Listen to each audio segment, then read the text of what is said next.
Welcome to Search for Signs. My name is Gary Willing. If this information interests you, please press the like and subscribe button and press the bell for notifications.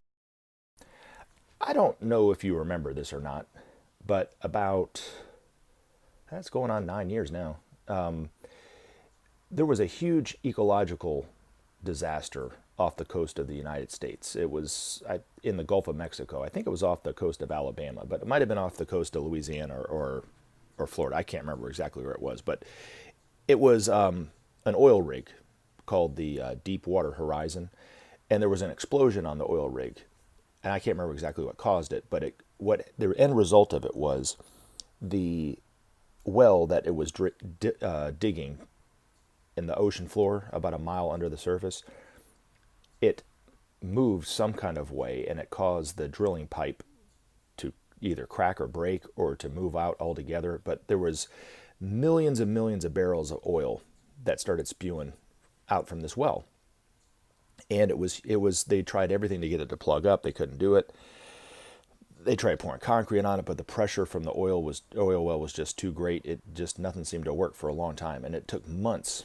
It took pretty much the whole summer to get the thing to where they finally capped it.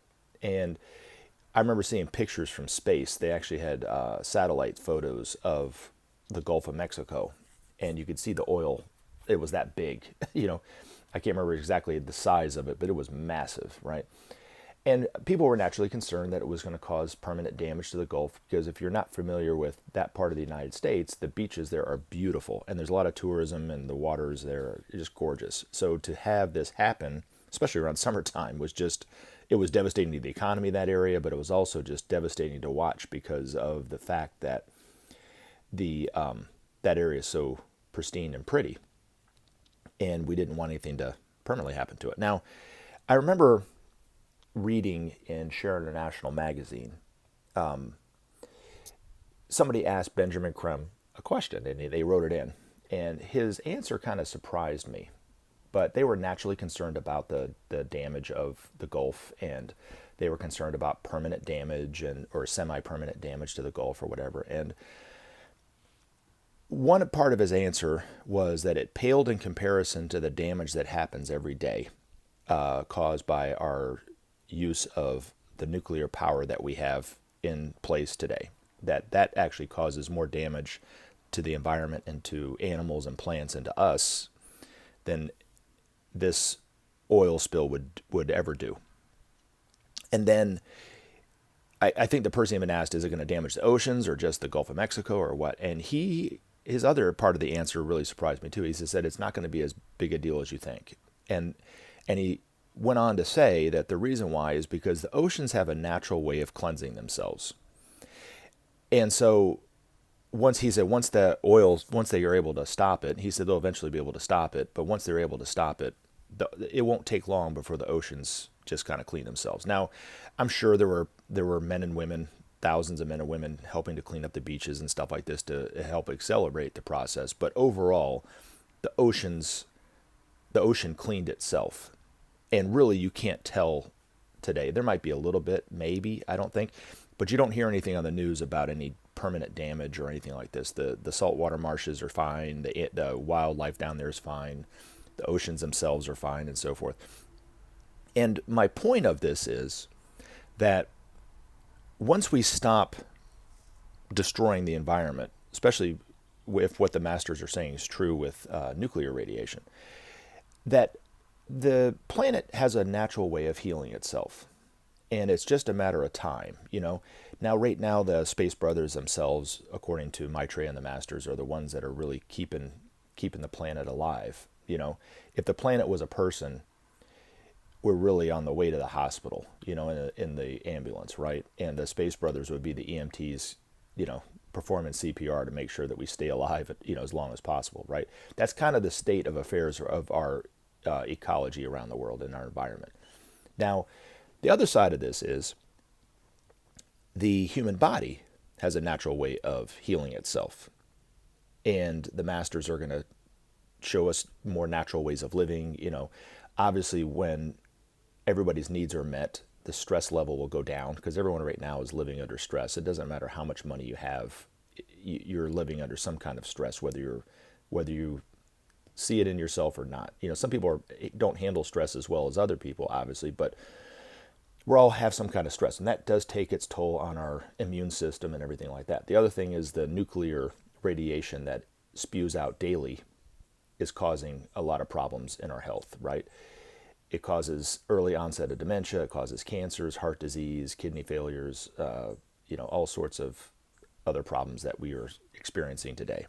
And then, but the good news is, and Maitreya has kind of started doing this a while ago, but back when he started to visit churches around the world, he would, just like he did in Nairobi, Kenya, where he miraculously appeared in front of a group of Christians or Muslims or whatever. In Nairobi, it was a fundamentalist Christian group, but he appeared to Muslims, he appeared in the synagogues for Jewish people, he appeared to Baptists, he appeared to Protestants, Catholics, whatever, right, all over the world. And usually, not all the time, but most of the time, either right before he appeared to this group or right after, he would charge a water well in that area, somewhere around there, within a few mile vicinity of the church wherever he visited. And these wells will eventually be discovered one by one, not long after Maitreya does his Dea declaration. But right now there's 3 that are already discovered. The most famous one is in Mexico, right outside of Mexico City.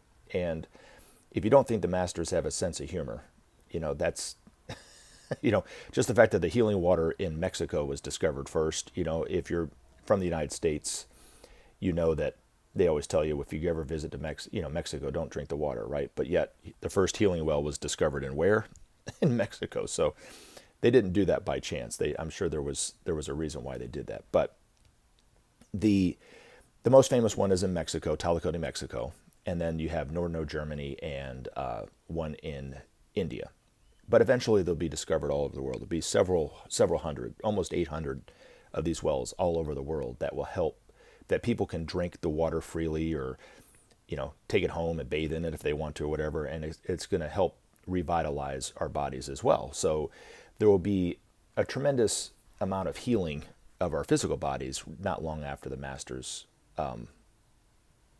are out openly in the world, and we shut down all the nuclear reactors and things like this. The planet itself will start to heal itself. We'll start to revitalize ourselves. And then when you combine it with the fact that these masters are going to help us change our priorities and restructure our priorities. So it's not necessarily, life's not about making money and about making a profit, but it's about leisure time and being creative and helping each other.